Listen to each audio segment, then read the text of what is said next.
Hello, readers. I hope you've had a cool Yule and a very Merry Christmas. Welcome back to this, our first video of the new year. We are back with Alice in Wonderland by Lewis Carroll, and we are on Chapter 5, Advice from a Caterpillar. And this is our picture from our book. There's Alice talking to the caterpillar. Right, get comfy. Let's begin. The caterpillar and Alice looked at each other for some time in silence. At last, the caterpillar took the hookah out of its mouth and addressed her in a languid, sleepy voice.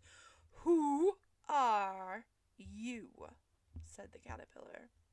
This was not an encouraging opening for a conversation. Alice replied, rather shyly, I hardly know, sir, just at present. At least, I know who I was when I got up this morning, but I think I must have been changed several times since then." "What do you mean by that?" said the caterpillar sternly. "Explain yourself." "I can't explain myself, I'm afraid, sir," said Alice.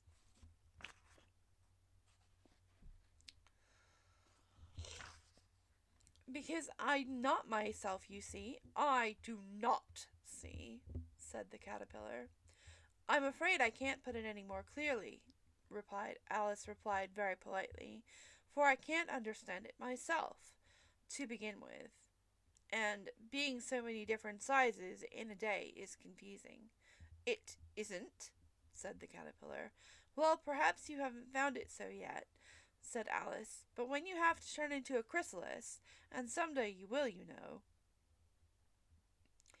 and then after that into a butterfly, I should think you feel a little queer, won't you?" "Not a bit," said the caterpillar. "Well, perhaps your feelings may be different," said Alice. "All I know is it would feel very queer to me." "You?" said the caterpillar contemptuously. "Who are you?" Which brought them back to the beginning of the conversation.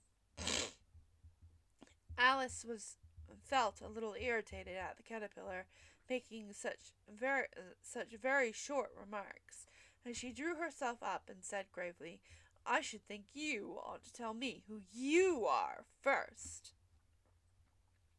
"Why?" said the caterpillar. Here was another puzzling question, and as Alice could not think of any good reason, and the caterpillar seemed to be in a very unpleasant state of mind, she turned away. "Come back!" said the caterpillar, and he called the caterpillar after her. My apologies there. "I have something very important to say." This sounded promising, certainly, so Alice turned around and came back again. "Keep your temper," said the caterpillar. "Is that all?"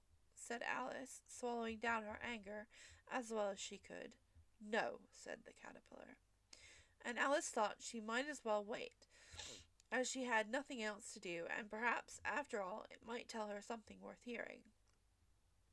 For some minutes it puffed away without speaking, but at last it unfolded its arms, took the hookah out of its mouth again, and said, "So, you think you're changed, do you?"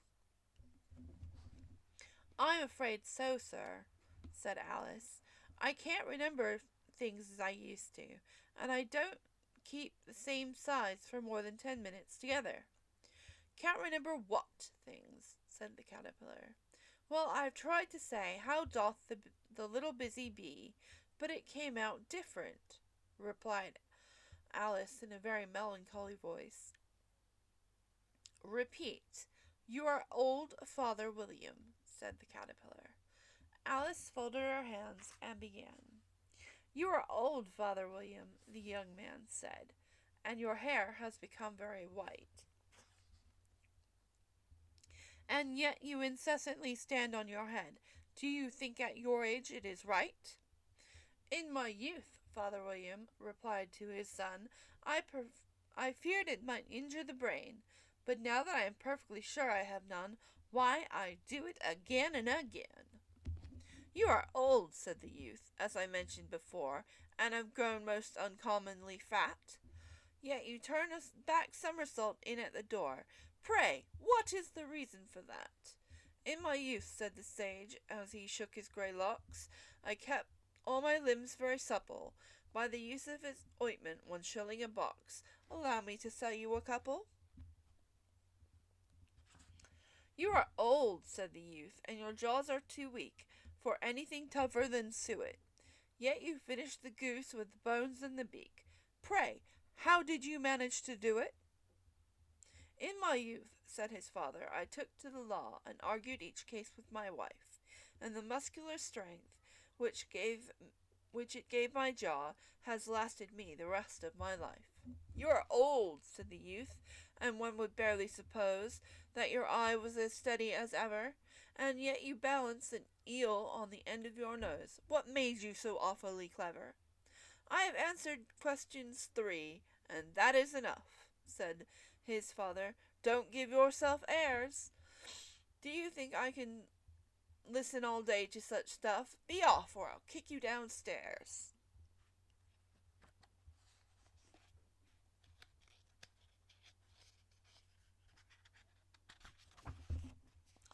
"That's not right," said the caterpillar.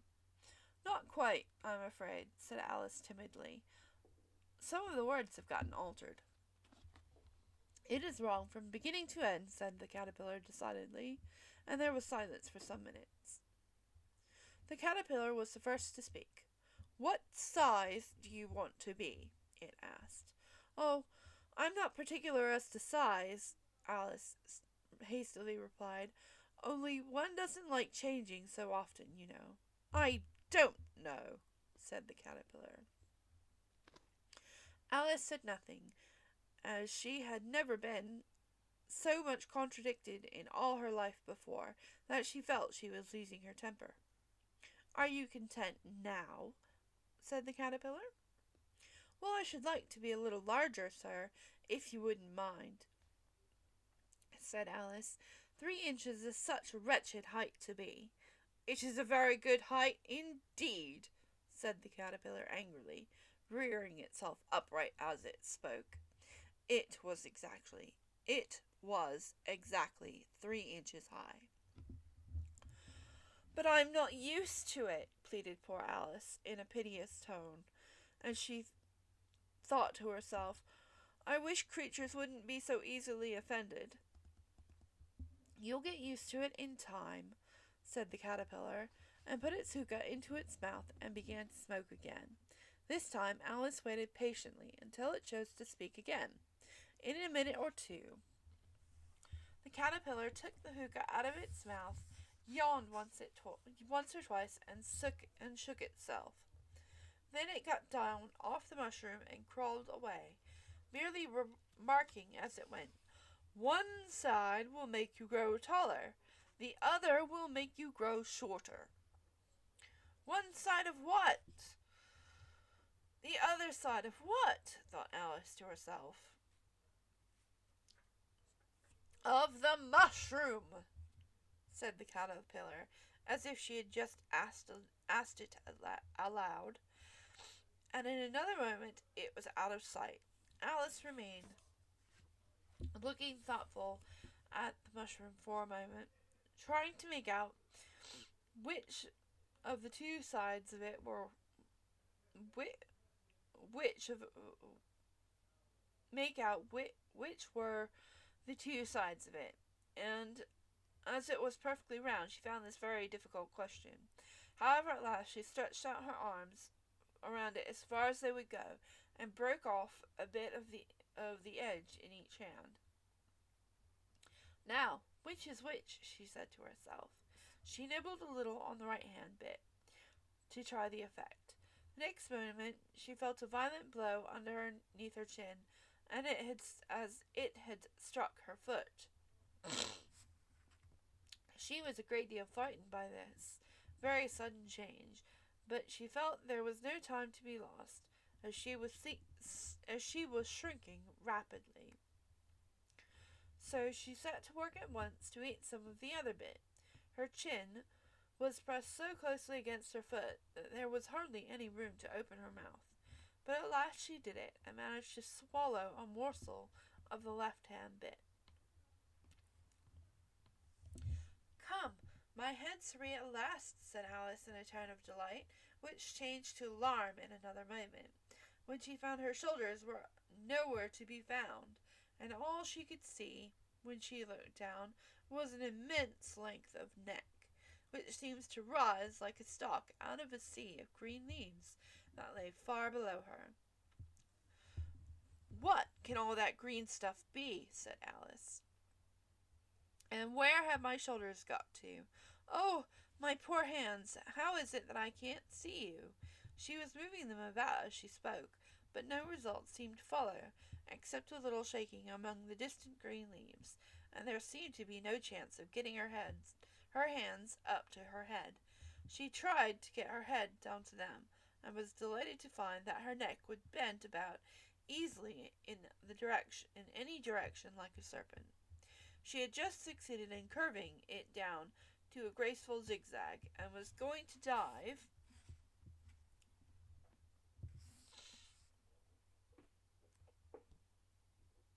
in among the leaves, which she found to be nothing more than the tops of trees under which she had been wandering, when a sharp hiss made her draw back in a hurry. A large pigeon had flown into her face, and its wings were beating her violently. "Serpent!" cried the pigeon. "I'm not a serpent," said Alice indignantly. "Let me alone." "Serpent, I say again," repeated the pigeon, but in a more subdued tone, and added with a kind of sob, "I've tried every way, and nothing seems to suit them." "I haven't the least bit idea what you're talking about," said Alice. "I've tried the roots of trees, I've tried banks, I've tried hedges," the pigeon went on without attending to her, "but those serpents, there's no pleasing them." Alice was more and more puzzled, but she thought there was no use in saying anything more till the pigeon was finished. "As if it wasn't trouble enough hatching eggs," said the pigeon, "but I must be on the lookout for serpent day and night. Why, I haven't gotten a wink of sleep for these 3 weeks." "I'm very sorry you've been annoyed," said Alice, who was beginning to see its meanings. And just as I'd taken the highest tree in the wood," continued the pigeon, raising its voice to a shriek, "and I was thinking I should be free of them at last, and then needs must come wriggling down from the sky. Ugh! Serpent!" "But I'm not a serpent, I tell you," said Alice. I'm well, "What are you?" said the pigeon. "I can see you're trying to invent something." I'm a little girl," said Alice, rather doubtfully, as she remembered the number of changes she had gone through that day. "A likely story," said the pigeon in the deepest tone of contempt. "I've seen a good many little girls in my time, but never one with such a neck as that. No, you're a serpent, and there's no use denying it. I suppose next you'll be telling me you never tasted an egg." "I have tasted eggs, certainly," said Alice, who was a very truthful child. "But little girls eat eggs quite as much as serpents do, you know." "I don't believe it, but if they do, why, then they're a kind of serpent too. That's all I can say." This was such a new idea to Alice that she was quite silent for a minute or two, which gave the pigeon an opportunity of adding, "You're looking for eggs, I know that well enough. Well, it doesn't matter to me whether you're a little girl or a serpent." "It matters a good deal to me," said Alice hastily, "but I'm not looking for eggs, as it happens, and if I was, I shouldn't want yours. I don't like them raw."